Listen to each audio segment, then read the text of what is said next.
अब बक्सक मुहुला डोगरा मन दहन कर उई दूल्हा डौका दोनों बक्सक मुहुल डोगरा दहन कर और वैसे गाना बजा कि जतका छोकरा भागा ते लहुट के आंख नाचे चालू हो जाए। बोलो दुर्गा मैया की जय हो।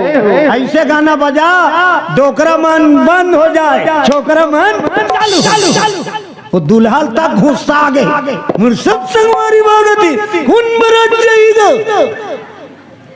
इमल रामायण पढ़े उसरे बक्सर चालू करवा के माइक वाला कहे मोल मार खवाबे और डोकरा मन बचे ही मोल दूल्हा डौका कहते मैं तो खड़े हो ते जितना लेवे ना पूरा टिकान के पैसे दे दूंगा कहे फिर बजा अब गाना एक नंबर होना चाहिए। माइक वाला कहते फिर देख मोला दोष मत देवे की चिप लगाई चिप आजकल चिप चलाते नहीं अब चिप के जमाना